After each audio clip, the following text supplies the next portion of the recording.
नमस्कार, news headquarter में आपका स्वागत है। शाम के 7 बज रहे हैं। अगले 1 घंटे तक हम आपके सामने तेज रफ्तार में हर देश दुनिया की महत्वपूर्ण खबर रखेंगे और ये खबर 1 मिनट के भीतर होगी। और नमस्कार, मैं आपके साथ आशुतोष चतुर्वेदी। आइए करते हैं शुरुआत। पहलगाम हमले के बाद मोदी सरकार ताबड़तोड़ एक्शन ले रही है। आज भारत और फ्रांस के बीच राफेल डील पर साइन भी हो गए।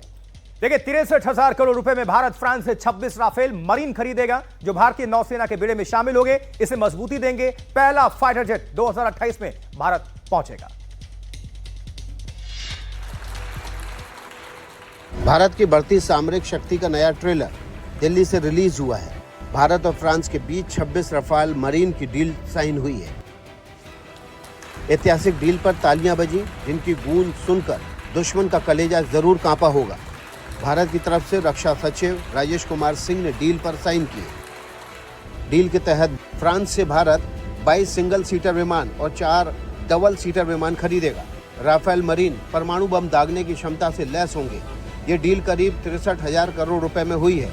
राफेल मरीन जेट्स की डिलीवरी 2028-29 में शुरू होगी और 2031-32 तक सभी विमान भारत पहुंच जाएंगे। हथियारों की खरीद के मामले में ये फ्रांस के साथ भारत की अब तक की सबसे बड़ी डील है। विमानों की खरीद को 23 अप्रैल को प्रधानमंत्री नरेंद्र मोदी की अध्यक्षता में हुई कैबिनेट कमेटी ऑन सिक्योरिटी की बैठक में मंजूरी मिली थी। ये मीटिंग पहलगाम में हुए आतंकवादी हमले के बाद बुलाई गई थी। देखिए, फ्रांस के साथ इस डील के साथ पाकिस्तान का कलेजा जरूर कांप रहा होगा इस वक्त। क्यों कांप रहा होगा? इसी के साथ भारत की ताकत कई गुना बढ़ जाएगी। और अब आप ये भी जान लीजिए कि राफेल मरीन की खासियत क्या क्या है, ये आपके सामने रखेंगे। आइए डिटेल्स आप सभी तक पहुंचाते हैं। मरीन फाइटर जेट है, नौसेना के जहाज से स्की जंप, बहुत कम जगह पर लैंडिंग, लंबाई 15.27 मीटर है इसकी चौड़ाई जो है 10.80 मीटर है, ऊंचाई 5.34 मीटर और वजन 10,600 किलोग्राम है। रफ्तार 1,912 किलोमीटर प्रति घंटे है और रेंज करीब 3700 किलोमीटर है। देखिए, एक बार फ्यूलिंग हुई तो फिर 3700 किलोमीटर तक मार कर सकता है। 50,000 फीट तक ऊंचाई तक ये उड़ान भर सकता है और एंटी शिप स्ट्राइक के लिए सबसे बढ़िया है। न्यूक्लियर प्लांट पर हमले के लिए डिजाइन किया गया है। हवा में ही रिफ्यूलिंग कर सकता है, हवा में ही, ये बहुत इंपॉर्टेंट है। हवा में रिफिलिंग करने से क्या होता है? समय बचता है और मारक क्षमता बढ़ जाती है। एडवांस रडार तकनीक से भी ये राफेल मरीन जो है वो लैस है। तो राफेल मरीन की डील के साथ ही हिंदुस्तान ने दुश्मन देश पाकिस्तान को समंदर से लेकर आसमान तक घेरने का पूरा प्लान, पूरा खाका तैयार कर लिया है। राफेल को लेकर पाकिस्तान पहले से ही टेंशन में था। अब फ्रांस के साथ भारत की राफेल मरीन डील से उसकी टेंशन और कई गुना बढ़ गई है। राफेल एम यानी दुश्मनों को समंदर से घेरने का सबसे बड़ा हथियार। राफेल एम यानी समंदर में दुश्मनों को बड़ी टक्कर देने वाला सबसे बड़ा हथियार। पहलगाम हमले के बाद पाकिस्तान पहले से ही टेंशन में चल रहा है। हिंदुस्तान ने अपने राफेल की टेस्टिंग पहले ही कर ली है। अब उस वक्त का इंतजार है जब उसकी उड़ान पाकिस्तान की ओर होगी और निशाने पर पाकिस्तान के आतंकी ठिकाने होंगे।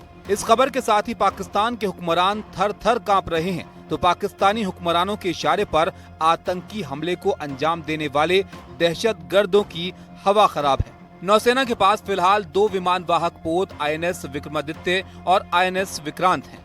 INS विक्रांत ने सितंबर 2022 में सेवाएं देना शुरू की थी। राफेल एम भारत के स्वदेशी 2 इंजन वाले ऐसे ही फाइटर जेट के विकास होने तक नेवी की जरूरतों को पूरा करेगा। भारतीय विमान वाहक पोत स्की जंप से लैस हैं, जो ऐसे एयरक्राफ्ट का संचालन कर सकते हैं। यानी जमीन से लेकर आसमान तक भारत पाकिस्तान को घेरने के लिए पूरी तरह से तैयार है। किसी भी हालत में पाकिस्तान भारत के गुस्से से अब बच नहीं सकता।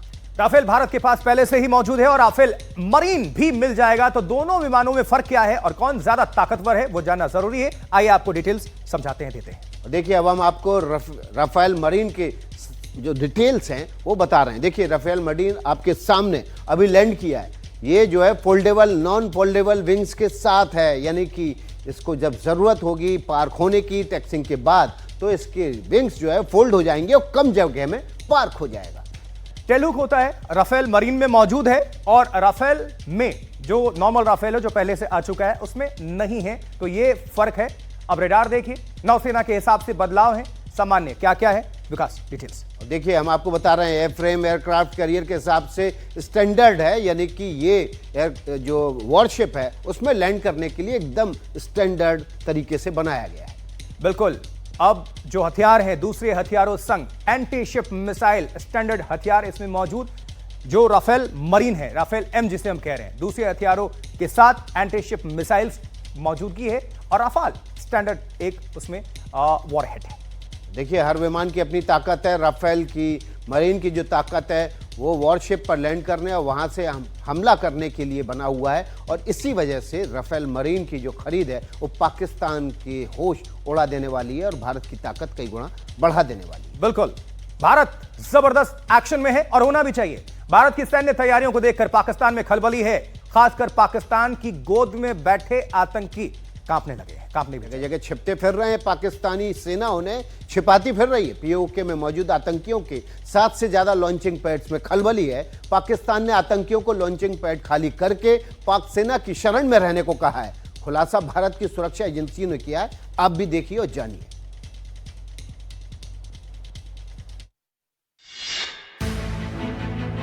भारत की कूटनीतिक स्ट्राइक से पाकिस्तान के गुमान का पानी उतरने लगा है, जिस पर 7 दशक से पाकिस्तान अवैध तंबू गाड़कर बैठा है। जिस पीओके की सरजमी पर पाकिस्तान आतंक की खेती करता है, आतंक के उन्हीं किलों में भारत की स्ट्राइक का भय दौड़ने लगा है। पाकिस्तानी ऑक्यूपाइड कश्मीर में ऐसे 7 जगहों पर कैंप हैं जिनको खाली करने का आदेश दिया गया है। इनमें लीपा है, जुरा है, दूधनियाल है, केल है, शारदी है, सरदारी है और कोटली है। खुलासा इतना सा ही नहीं है, सुरक्षा एजेंसियों के सूत्रों का यह भी दावा है कि पाकिस्तान में बैठे आतंक के आका लॉन्चिंग पैड्स में ट्रेनिंग ले रहे हैं। दहशतगर्दों को कैंप छोड़कर फौरन पाकिस्तानी सेना की शरण में जाने को कहा गया है। इन कैंपों में पाकिस्तान में मौजूद लश्कर के 3 आतंकी ट्रेनिंग सेंटरों से आतंकी ट्रेनिंग लेकर आते हैं।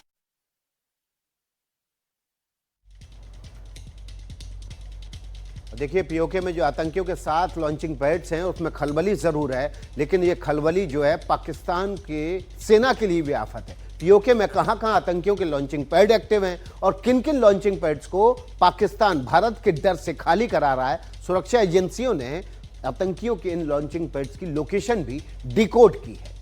पीओके में आतंकवादियों के जिन लॉन्चिंग पैड्स को खाली कराया जा रहा है उनमें कौन कौन से शामिल हैं, पीओके के किस आतंकी कैंप में खौफ है। देखिए, लीपा है, आप नजर डालते जाइए, लीपा, जूरा, दुधनियाल, केल, शारदी, सरदारी, कोटली, ये वो आतंकी कैंप हैं जहां पर पाकिस्तान ने जो लॉन्चिंग पैड थे उनको बना रखा था। अब आईएसआई और पाकिस्तानी फौज के इशारे पर यहां से सभी आतंकियों को लॉन्चिंग पैड खाली करके आईएसआई और सेना की शरण में जाने के लिए कहा है। तो ये बहुत डरावना है उन आतंकियों के लिए और उस पाकिस्तानी फौज के लिए जिसमें भारतीय फौज का खौफ बरकरार है। अगली खबर का रुख कर लेते हैं। उरी और पुलवामा हमले के बाद भारत ने पाकिस्तान के घर में घुसकर उसको धूल चटाई थी।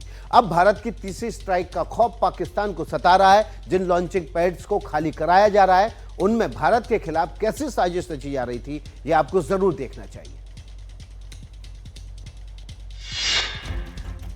जिस पीओके पर पाकिस्तान कुंडली मारकर बैठा है, उस पीओके से पाकिस्तान के अवैध शामियाने उखड़ने वाले हैं। पहला टारगेट आतंक के वो अड्डे हैं जहां भारत के खिलाफ आतंक की साजिशें रची जाती हैं।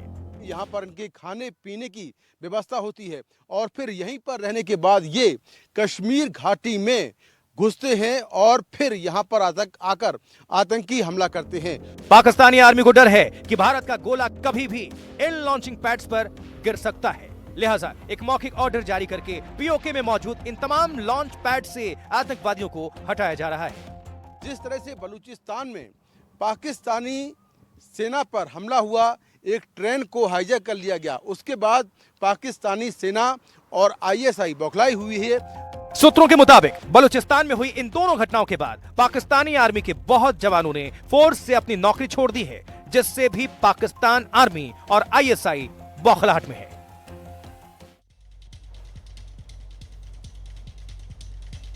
वैसे भारत के रडार पर टारगेट बहुत सारे हैं, लेकिन पहला टारगेट आतंक के वो अड्डे हैं जहां भारत के खिलाफ आतंकी साजिशें रची जाती रही हैं। वो अगला टारगेट, वो कैंप जहां से घुसपैठ करवाई जाती हैं, भारत के निशाने पर वो आतंकी अड्डे हैं और ये अड्डे हम आपको एक एक करके बताएंगे।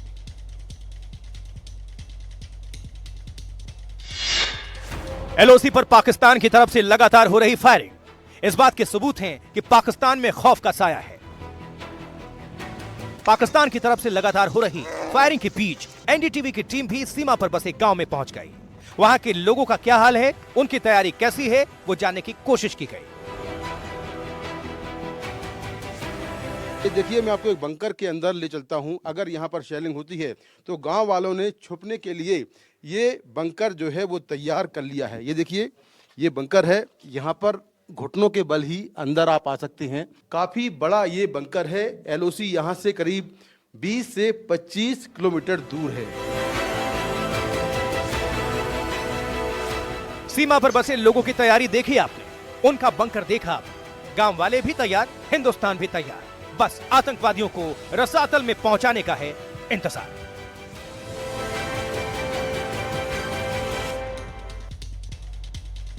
इस गांव में 2019 से बंकर बनना शुरू हुए। एक बंकर बनाने में 6 लाख रुपए का खर्च आया और बंकर बनाने की जगह पाकिस्तान का बार-बार, इसकी वजह जो है पाकिस्तान का बार-बार संघर्ष विराम तोड़ना है। देखिए, अब जानिए कि भारत सरकार ने कब बंकर बनाने की मंजूरी दी। दरअसल इसमें अगर डिटेल्स पर जाएं तो दोनों देशों के बीच 2003 में संघर्ष विराम समझौते पर हस्ताक्षर किए गए थे और साल 2020 में पाकिस्तान ने 5000 से ज्यादा बार संघर्ष विराम का उल्लंघन किया। जो एक साल में सबसे ज्यादा बार संघर्ष विराम का उल्लंघन किया, वो केंद्र सरकार ने दिसंबर 2017 में जम्मू, कठुआ और सांबा के 5 जिलों में बंकर बनाने की मंजूरी दे दी, क्योंकि पाकिस्तान बार बार संघर्ष विराम का उल्लंघन कर रहा था, जिससे आम नागरिकों की जान खतरे में थी। अब सरकार ने कुल 14,460 निजी और सामुदायिक बंकर्स के निर्माण की इजाजत दी, मंजूरी दी। ये बंकर अंतर्राष्ट्रीय सीमा के करीब बसे गांवों को कवर करते हैं। बाद में सरकार ने संवेदनशील आबादी के लिए 4000 से ज्यादा बंकर को फिर से मंजूरी दी, ताकि आम लोग पाकिस्तान के इस शेलिंग से, बमबारी से अपनी जान बचा सके।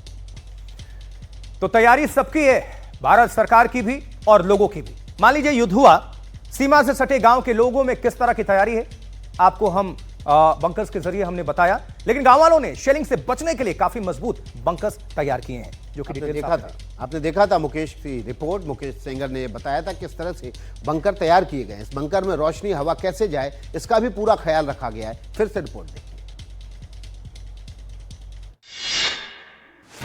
सीमा से सटे इस गांव में करीब 25,000 से ज्यादा लोग रहते हैं। यह बंकर कंक्रीट और लोहे की सीट से बना है, तो रोशनी और हवा के लिए भी पूरी व्यवस्था है।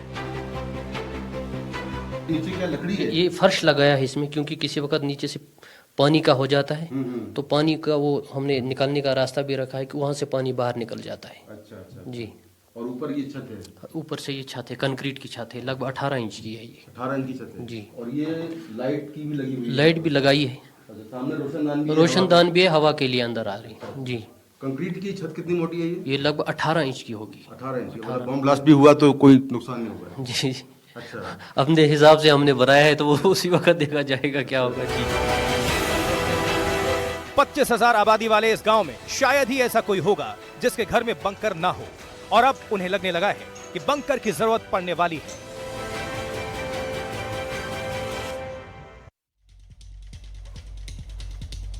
पहलगाम के आतंकी हमले के बाद पाकिस्तान को कैसे सबक सिखाना, इसे लेकर दिल्ली में हाई लेवल बैठकों का दौर लगातार जारी है। आज रक्षा मंत्री राजनाथ सिंह ने प्रधानमंत्री नरेंद्र मोदी से लंबी बैठक की है। जी हां, पहलगाम पर चल रहे ऑपरेशन की जानकारी दी गई। इससे पहले सेना प्रमुख ने रक्षा मंत्री को ऑपरेशन का अपडेट दिया, डिटेल्स दी। देश पहलगाम का बदला मांग रहा है। बदला कैसे लेना है, आतंकियों की कब्र कैसे खोदनी है, इस पर दिल्ली में हाई लेवल बैठकें हो रही हैं। रक्षा मंत्री राजनाथ सिंह फुल एक्टिव हैं।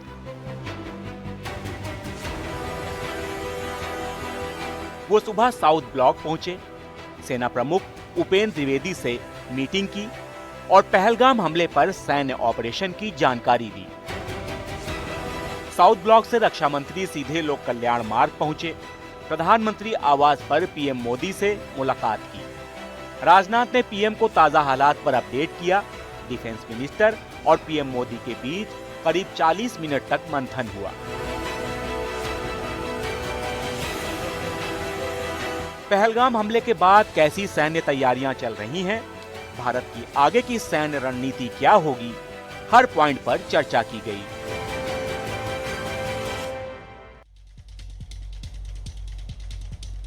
देखिए, पूरा देश आक्रोशित है पहलगाम हमले के बाद, और पहलगाम हमले पर सियासत के तेवर भी तल्ख है, वो भी तब जब देश बदले की मांग कर रहा है। पहलगाम पर कांग्रेस के नेताओं के सुर बदले हुए हैं। बीजेपी हमलावर है कि आरोप यह है कि कांग्रेस देश का मनोबल गिराने में जुटी हुई है।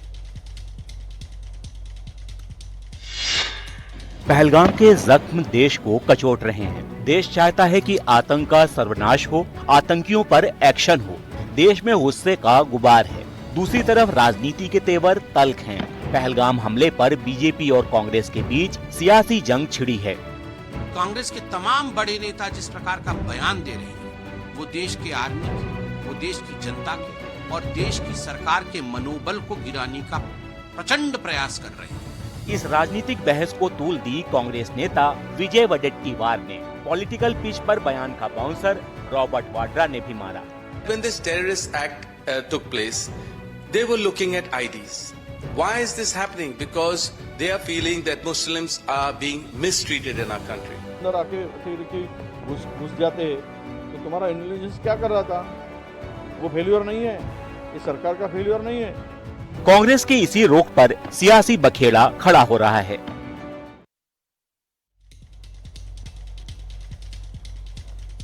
जम्मू कश्मीर में आतंकवाद के खिलाफ कार्रवाई के तहत कई जगह छापेमारी चल रही है। देखिए, डोडा और किश्तवाड़ में 12 से ज्यादा ठिकानों पर सुरक्षा बल तलाशी के लिए पहुंचे हुए हैं। खलबली है इसको लेकर।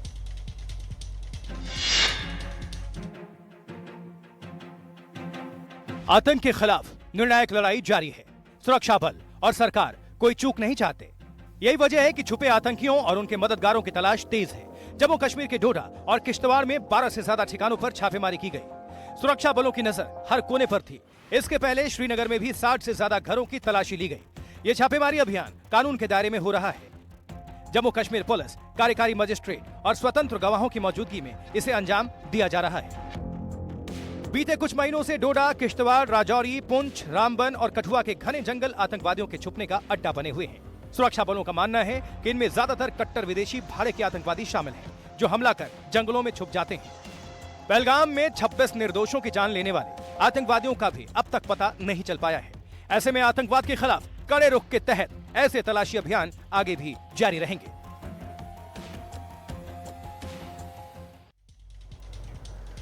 और अब खबर दिल्ली से, जहां दिल्ली की मुख्यमंत्री Rekha Gupta NDTV emerging business conclave में शामिल हुई। रेखा गुप्ता ने पहलगाम हमले का जिक्र करते हुए कहा कि मौका मिला तो बंदूक उठाकर सीमा पर चली जा सकती। एनडीटीवी इमर्जिंग बिजनेस कॉन्क्लेव के मंच पर कई जानी मानी हस्तियों के बीच दिल्ली की मुख्यमंत्री रेखा गुप्ता भी मौजूद थी। उन्होंने दिल्ली सरकार और उसके कामकाज पर बातचीत की। साथ ही पहलगाम आतंकवादी हमले का भी जिक्र किया। सीएम ने वारदात पर अफसोस जताया और इसके खिलाफ वो आक्रोश में भी दिखी। उन्होंने कहा कि पूरा देश गुस्से में है और अगर मुझे मौका मिला तो मैं भी बंदूक उठाकर आतंकवादियों को सजा देने के लिए निकल जाऊंगी। उस हमले को देख करके सबके दिल में ये भाव जरूर आया होगा कि मुझे अगर मौका मिल जाए तो मैं ही जाकर के बंदूक उठाऊं और गोलियों से भून दूंगी। 26 मौतों का अफसोस बड़ा है, जख्म हर हिंदुस्तानी के दिल पर लगा है। रेखा गुप्ता का बयान उसी भावना का इजहार करता है। इसमें गहरी संवेदनाएं हैं, अपनों का ख्याल है और एकजुटता का संदेश भी। वो अकेली नहीं, हर कोई सख्त कार्रवाई की मांग कर रहा है और फिलहाल देश के लिए यह सबसे अहम मामला है।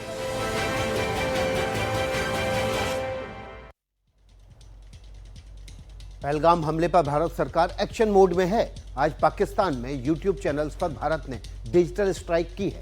बेहद जरूरी कदम है। पाकिस्तान के कई टीवी चैनल्स को भी बैन कर दिया है भारत ने, और भारत के खिलाफ प्रोपेगेंडा फैलाने पर यह एक्शन हुआ, कार्रवाई हुई।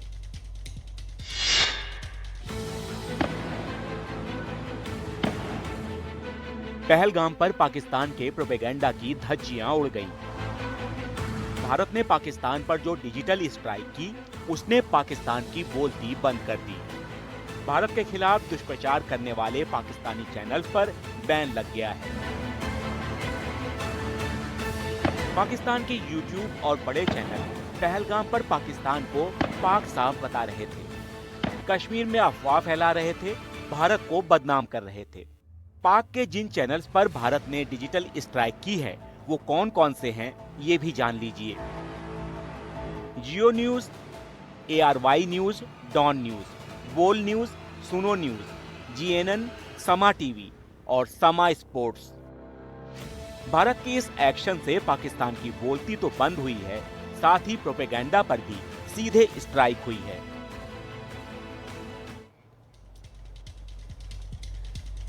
देखिए, पहलगाम में आतंकवादियों की दरिंदगी का शिकार हुए लोगों को देश भर में श्रद्धांजलि अर्पित की जा रही है। सिक्किम की राजधानी गैंगटोक में हुए एक प्रदर्शन में मुख्यमंत्री प्रेम सिंह तमांग भी श्रद्धांजलि समारोह में शामिल हुए। ये मौत का अफसोस है। श्रद्धांजलि उन लोगों को जो पहलगाम में आतंकी हैवानियत का शिकार हुए। कैंडल मार्च में अच्छी खासी तादाद में शहर के नागरिक शामिल हुए। मुख्यमंत्री प्रेम सिंह तमांग सबसे आगे की कतार में इंसानियत की मशाल रोशन कर रहे थे।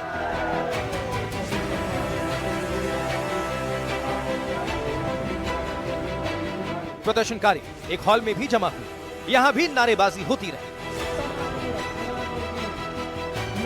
सीमा पार आतंकवाद के खिलाफ लोगों में गुस्सा दिखा, साथ ही देशभक्ति का जज्बा भी।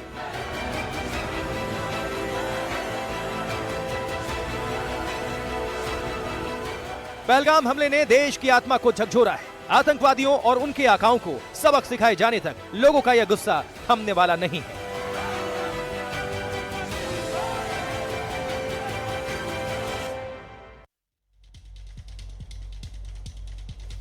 पहलगाम हमले के 6 दिन बाद घाटी फिर से पटरी पर लौटने लगी है। पहलगाम में बाजार खुलने लगे हैं। तरक्की पसंद कश्मीर से जो तस्वीरें सामने आई हैं वो आतंक के आकाओं के मुंह पर तमाचा है।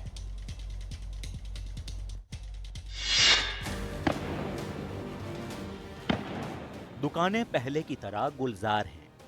सैलानियों का फिर से इंतजार है। आतंक के आकाओं को तरक्की पसंद कश्मीर का यही पैगाम है। 6 दिन पहले जिस पहलगाम को आतंक ने जख्म दिए वो पटरी पर लौट रहा है। दुकानें खुल गई हैं, दुकानदार शिद्दत से पर्यटकों के इंतजार में हैं। वक्त के साथ घाटी कदमताल करने लगी है। कपड़े की दुकानें हों चाहे खाने पीने के स्टॉल, सबका शटर पर्यटकों के इस्तकबाल में उठ चुका है। घाटी के दुकानदार सैलानियों के साथ खड़े हैं। ये तस्वीरें आतंक के आकाओं को मुकम्मल जवाब देती हैं कि कश्मीर आतंक से डरेगा नहीं, चट्टान की तरह खड़ा रहकर तरक्की की राह पर कदम ताल करेगा।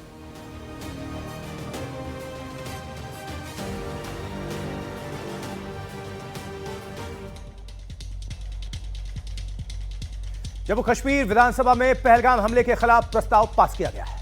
इसके बाद विधानसभा की कार्रवाई अनिश्चितकाल के लिए स्थगित कर दी गई। घाटी में सड़क से लेकर सदन तक पहलगाम हमले के खिलाफ विरोध का नगाड़ा बज रहा है। विधानसभा के विशेष सत्र के दौरान इस दरिंदगी की निंदा करते हुए प्रस्ताव पास किया गया। इस दौरान मुख्यमंत्री उमर अब्दुल्ला ने कहा कि इस हमले ने हमें खोखला किया है। हमले ने हमें अंदर से खोखला किया। उमर अब्दुल्ला ने जम्मू कश्मीर के लोगों के उस जज्बे की तारीफ की जो उन्होंने हमले के बाद दिखाया। सीएम ने कहा कि कश्मीर में ऐसा पहले कभी नहीं देखा गया। कठुआ से लेके कुपवारा तक शायद ही कोई शहर या गांव ऐसा जहां लोगों ने बाहर आके इस हमले की मजम्मत नहीं की। पहलगाम के गुनहगार अब तक आजाद हैं। उन्हें उनके अंजाम तक पहुंचाने के बाद ही लोगों का गुस्सा शांत होगा।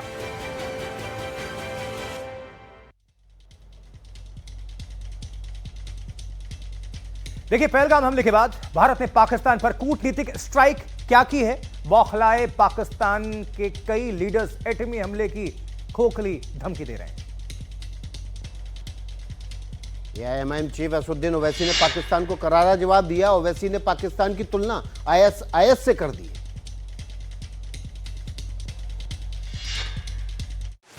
भारत की कूटनीति का कोढ़ा पाकिस्तान की पीठ पर क्या पड़ा। बौखलाहट में पाकिस्तान एटम बम की गीदड़ भभकी देने लगा। पाकिस्तानी नेताओं की इसी हिमाकत का करारा जवाब AIMIM चीफ असदुद्दीन ओवैसी ने दिया। ओवैसी ने पाकिस्तान की तुलना ISIS से कर दी। ISI हो या ISIS हो, ISIS खुरासान हो, या फिर आपके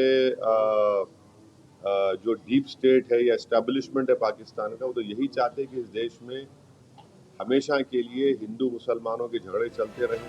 पहलगाम हमले के दाग फिर से पाकिस्तान के दामन पर लगे हैं, लेकिन फितरत से मजबूर पाकिस्तान खुद को पाक साफ बता रहा है, भारत को आंखें दिखा रहा है। कश्मीर पर प्रोपेगेंडा फैलाया जा रहा है। कश्मीर में जाकर नॉन मुस्लिम को, हमारे हिंदू भाई बहनों को मारने का मकसद एक ही था कि कश्मीर को बताना चाह रहे थे कि यहाँ कोई नॉन मुस्लिम नहीं आ सकता। मैसेज क्लियर है, पहलगाम हमले पर भारत एकजुट है। पहलगाम हमले का देश में कड़ा विरोध हो रहा है। आज यूथ कांग्रेस के वर्कर्स भी सड़कों पर उतर गए हैं। देखिए, दिल्ली में पाकिस्तान हाई कमीशन के बाहर प्रदर्शन किया गया और इस दौरान पुलिस से भी उनकी झड़प हुई।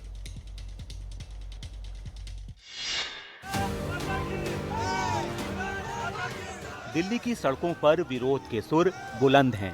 पहलगाम हमले के खिलाफ दिल्ली की फिजाएं पाकिस्तान मुर्दाबाद के नारों से गूंज रही हैं। पड़ोसी मुल्क पाकिस्तान का मरसिया पड़ते ये यूथ कांग्रेस के वर्कर्स हैं, जो पाकिस्तान उच्चायोग के घेराव के लिए निकले, लेकिन बीच रास्ते में ही पुलिस ने इन्हें रोक दिया।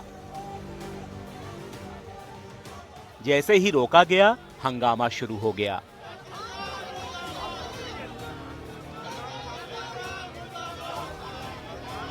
यूथ कांग्रेस के इन कार्यकर्ताओं ने जमकर हंगामा किया, नारेबाजी भी हुई।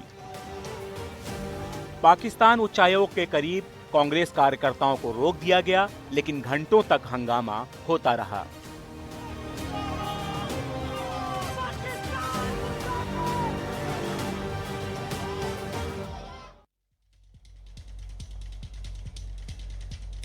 देखिए, पहलगाम में आतंकी हमले के बाद लगभग पूरा देश एक है, लगभग इसलिए बोला कुछ को छोड़कर, और पाकिस्तान को उसी की भाषा में जवाब भी दिया जा रहा है और लोग मांग भी कर रहे हैं। वैसे माइका, ऐसे मौके पर देखिए नेहा राठौर ने कुछ ऐसी आपत्तिजनक टिप्पणी की जिससे वो कानूनी पचड़े में फंस गई।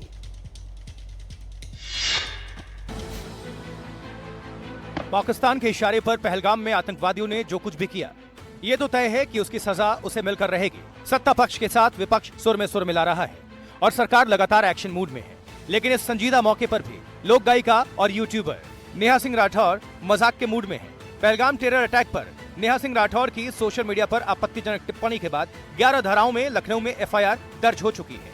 उनकी दी गई तहरीर के आधार पर सुसंगत धाराओं में अभियोग पंजीकृत कर लिया गया है। अभियोग की विवेचना थाना प्रभारी हजरतगंज के द्वारा की जा रही है। CBS में गुणदोष के आधार पर कार्रवाई की जा रही है। अब आप भी सुन लीजिए कि नेहा सिंह राठौर ने सोशल मीडिया पर क्या पोस्ट किया था। मैं बार बार पूछूंगी कि पहलगाम में 2000 सैलानियों के लिए सुरक्षा की व्यवस्था क्यों नहीं थी? कौन जिम्मेदार है इसका? आतंकी हमले के बाद बिहार में रैली करना इतना जरूरी था?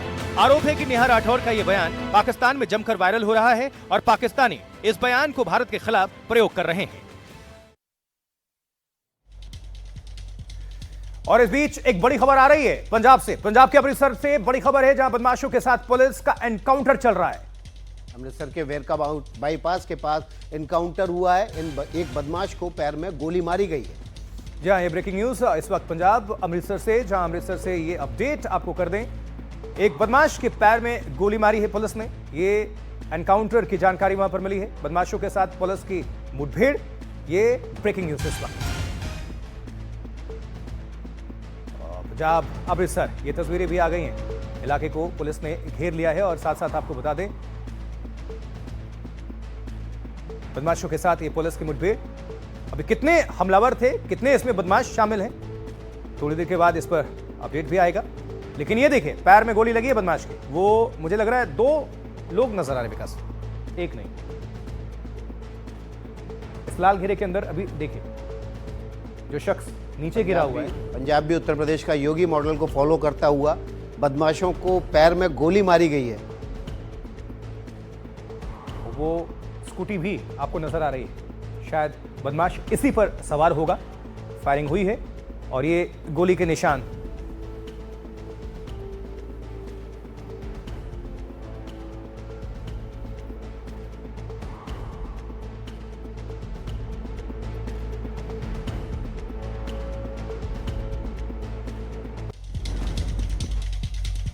26/11 हमले के आरोपी तहब्बुर राणा की कस्टडी बढ़ा दी गई है। जो रिमांड पर दलील पेश करते हुए एनआईए ने राणा पर जांच में सहयोग न करने की बात रखी है।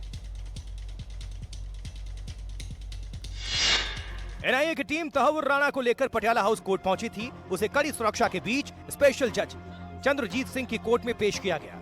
26/11 के गुनहगार को 12 दिन और रिमांड पर देने की मांग करते हुए टीम ने कई दलीलें पेश की, जिसके मुताबिक राणा जांच में सहयोग नहीं कर रहा है और गोलमोल जवाब दे रहा है। यह भी कहा है कि 17 साल पुरानी आतंकी साजिश की कड़ियों को जोड़ते हुए साजिशकर्ताओं तक पहुंचना है। इसके लिए राणा को अलग अलग जगहों पर ले जाना जरूरी है। कोर्ट ने जांच एजेंसी की इन सारी दलीलों को सुनने के बाद तहव्वुर राणा की हिरासत 12 दिन और बढ़ा दी है। अक्यूज की कस्टडी और 12 दिन के लिए एक्सटेंड कर दी गई है। एनआईए ने फर्दर इन्वेस्टिगेशन के लिए और टाइम मांगा है। They want to confront him with more evidences. Court has allowed it for 12 days. Tahawwur Rana पर 2008 के मुंबई हमलों की साजिश में अहम रोल निभाने का आरोप है। उस बड़े आतंकवादी हमले को कसाब समेत 10 पाकिस्तानी आतंकवादियों ने अंजाम दिया था। उस हमले में 166 लोग मारे गए थे। खबर उत्तर प्रदेश से, उत्तर प्रदेश के शामली से, जहां एक रूह कपाने वाला वीडियो आज सामने आया। यहां एक शख्स ने दूसरे शख्स पर कुल्हाड़ी से जानलेवा हमला किया। हमले की पूरी घटना सीसीटीवी कैमरे में कैद हो गई। रिपोर्ट में देखिए।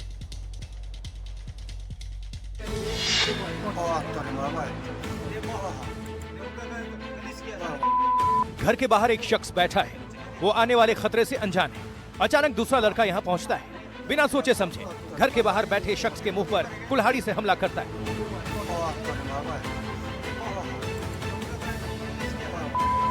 शख्स बचने की कोशिश करता है, लेकिन हमलावर एक के बाद एक कुल्हाड़ी से प्रहार करता है।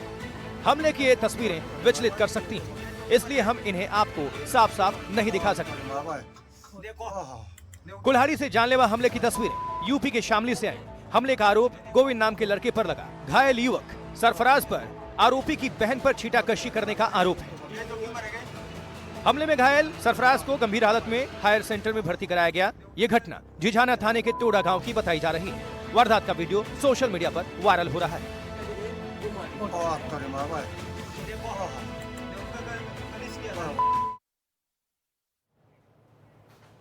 इस वक्त एक बहुत बड़ी खबर आ रही है। खबर पाकिस्तान से।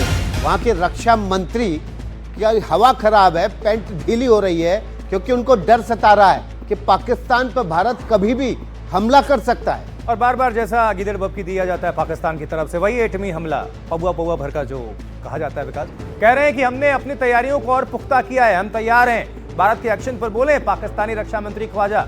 पाकिस्तान हाई अलर्ट मोड पर है। हमने सेना को और हमने अलर्ट मोड पर रख दिया और साथ ही कह रहे हैं कि परमाणु हमले की भी धमकी दे दी है। साथ देखिए, पाकिस्तान के रक्षा मंत्री की इतनी हवा खराब है कि उनको डर सता रहा है, उनकी फौज को डर सता रहा है। कह रहे हैं कि हमने तैयारियां पूरी कर ली हैं। तैयारियां किस बात की? कि हमले से कम नुकसान हो। आतंकियों की सुरक्षा में जो फौज आतंकियों की सुरक्षा कर रही हो, वो क्या देश की सुरक्षा करेगी? पाकिस्तान के रक्षा मंत्री ख्वाजा का इस वक्त का जो बड़ा बयान है कि भारत किसी भी समय हमला कर सकता है। नींद नहीं आ रही है, रातों की नींद और दिन का चैन पाकिस्तान का हराम हो गया है। बिल्कुल, ये डर दर्शाता है। कह रहे हैं कि भारत कभी भी हमला कर सकता है, यानी पूरे पाकिस्तान को पता है कि भारत जवाबी कार्रवाई जरूर करेगा। कब करेगा ये किसी को नहीं मालूम। जवाबी अटैक भारत बदला जरूर लेगा और पाकिस्तान का इतिहास बताता है हमेशा से, उनको पता है कि जख्म बहुत गहरे मिलने जा रहे हैं। तो ये रक्षा मंत्री जो हैं बौखलाए हुए, साथ ही एटमी ताकत का नुमाइश पेश कर रहे हैं। लेकिन भारत अटैक करेगा ये कह रहे हैं और साथ कह रहे हैं हम तैयार हैं, हमने सेना को और अलर्ट मोड पर कर दिया है। बौखलाहट के रक्षा मंत्री ने परमाणु हमले की भी धमकी दे दी है। सीधे तौर पर कह रहे हैं कि भैया हमला मत करो तो परमाणु बम चला देंगे। लेकिन परमाणु बम टाइम फिक्स होने वाला है। हैसियत नहीं है पाकिस्तान की कि वो परमाणु बम भारत पर उससे हमला कर दे।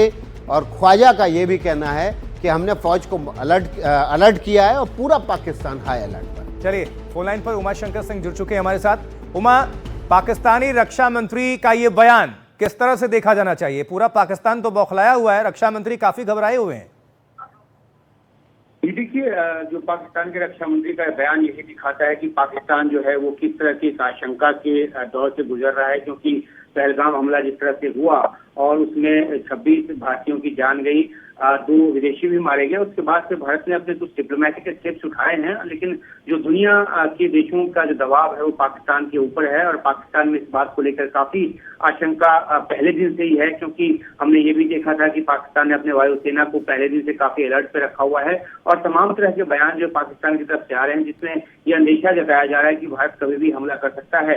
हालांकि भारत ने अपनी तरफ से अभी तक कोई ऐसा संकेत नहीं दिया है। यहाँ पे मीटिंग के सिलसिले जो है वो चल रहे हैं, भारत तमाम विकल्पों पर विचार कर रहा है, लेकिन पाकिस्तान में अगर ये आशंका है तो जाहिर सी बात है कि कहते हैं कि चोर की दाढ़ी में तिनका, तो यही बात जो है उन्होंने अपने एक इंटरव्यू में इस रूप में कही है कि भारत कभी भी जो है हमला कर सकता है। उसके जरिए वो एक दबाव बनाने की कोशिश पर है दुनिया के समुदाय पर कि भारत हमला ना करे, इसको रोका जाए। और इसी मद्देनजर हमने देखा है कि दिन में किस तरह से चीन ने पाकिस्तान को इस बात का समर्थन किया कि वो जो एक प्रोब चाहता है, जो एक जांच चाहता है, उसमें उसने उसका साथ देने की बात की है। जो यूएनएससी में एक प्रस्ताव पास हुआ उसमें पाकिस्तान ने चीन की मदद से जो TRF का जो नाम है वो भी निकलवा दिया। तो पाकिस्तान तमाम ऐसे हथकंडे अपना रहा है जिसके जरिए वो दबाव से बच सके, लेकिन जो भारत को जो करना है वो बता के नहीं करेगा और भारत को की जो अपनी योजना है उस योजना के तहत वो आगे काम कर रहा है। उमाशंकर, आमतौर पर यह होता है जब किसी देश को ये डर सताता है कि उस पर हमला होने वाला है तो वो अपनी रक्षा तैयारियों के अलावा हमले के जवाब के से पहले भी हमला कर सकता है, लेकिन यहाँ तो पाकिस्तान पहले से डिफेंसिव मोड में है, पहले से ही वो तमाम देशों से कह रहा है कि भाई मांडवाली कर लो और किसी तरह से हमला ना होने पाए।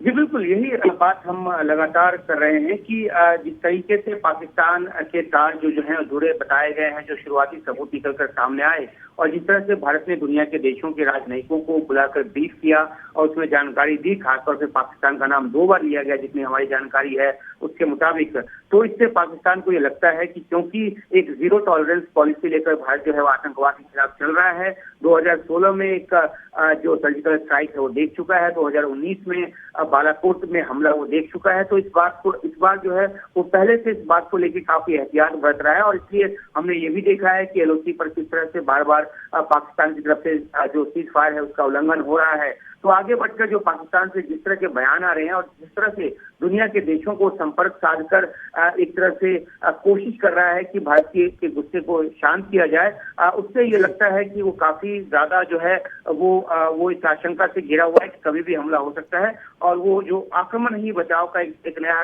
जो रास्ता होता है उस फॉर्मूले पे चलने की कोशिश करते हुए आगे चलिए नजर बनाकर रखिएगा। उमाशंकर, आपका बहुत बहुत शुक्रिया इस पूरी खबर पर डिटेल भरी जानकारी दर्शकों के बीच रखने के लिए। तो पाकिस्तान हाई अलर्ट मोड पर है, खुद वहां के रक्षा मंत्री कह रहे हैं, यानी कि आशंका पूरी है कि भारत हमला करेगा। ये उन्हें भी पता है कि जवाबी कार्रवाई जरूर भारत करेगा। देखिए, इस खबर पर जो भी अपडेट होगा सबसे पहले आप NDTV पर हासिल करेंगे। अगली खबर का रुख कर लेते हैं। देश पहलगाम हमले का बदला मांग रहा है। उधर अमेरिका के न्यू जर्सी में आज पहलगाम हमले के पीड़ितों को श्रद्धांजलि दी गई। श्रद्धांजलि सभा में 1000 से ज्यादा भारतीय शामिल हुए और नरसंहार पर अपनी संवेदनाएं व्यक्त की। वहीं पहलगाम हमले की कड़ी निंदा की गई। ये संदेश दिया गया कि कश्मीर आतंक और उनके आकाओं से डरने वाला नहीं।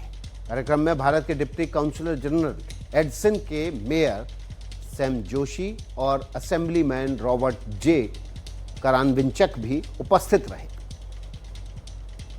न्यू जर्सी से यह भी संदेश दिया गया कि पीड़ितों की आवाजें कभी भुलाई नहीं जाएंगी और पहलगाम नरसंहार में न्याय की लड़ाई लड़ी जाएगी।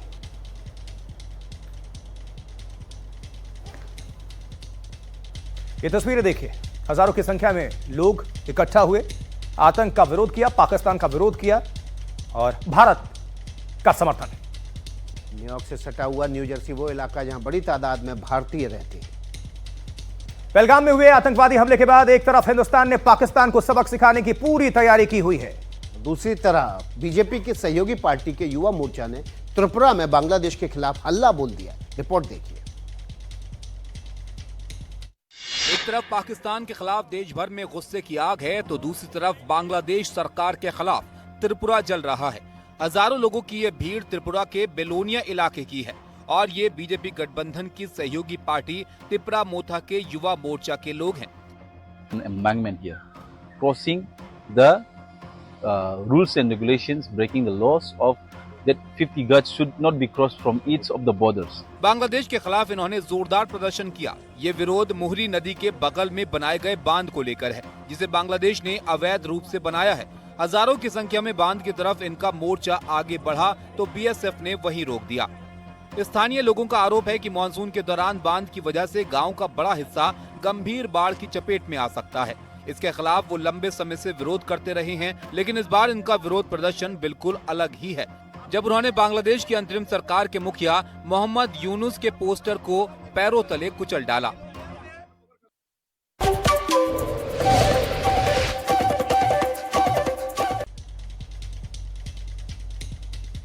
ब्रेक के बाद न्यूज हेडक्वार्टर में बढ़ते हैं आगे। खबर दिल्ली से सटे गाजियाबाद से, जहां आज हड़कंप मच गया। यहां राजनगर के आरडीसी इलाके के एक मॉल में अचानक आग लग गई। फायर ब्रिगेड की कई गाड़ियों ने आग से लोहा लिया। शोलों से गाजियाबाद कैसे सहम उठा, खबर में देखिए। बहुमंजिला इमारत से उठता धुएं का गुब्बार, हर तरफ अफरा तफरी, चीख पुकार। आग का बढ़ता दायरा बेहद डरावना है। तस्वीरें दिल्ली से सटे गाजियाबाद की हैं। राजनगर के आरडीसी में बने इस मॉल में अचानक आग लग गई।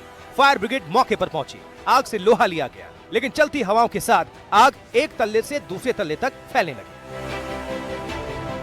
बहुमंजिला इमारत पर सीढ़ी लगाई गई। फायर ब्रिगेड टीम का एक मेंबर सीढ़ी के जरिए मंजिल के ऊपरी तल्ले तक पहुंचा ताकि आग पर काबू पाया जा सके। पानी की बौछारों से आग पर प्रहार किया गया। उधर बिल्डिंग से उठता धुआं रेस्क्यू टीम के लिए बड़ी चुनौती था, लिहाजा जमीन से ही पानी की बौछार की जाने लगी। मॉल की बिल्डिंग में लगी आग से आसपास के घरों में भी दहशत भर गई। लोग बालकनी से बाहर झांकने लगे। डर ये था कि कहीं शोले उनकी इमारत को भी अपनी आगोश में ना ले। हालांकि मॉल में आग कैसे लगी अब तक ये साफ नहीं हो पाया है।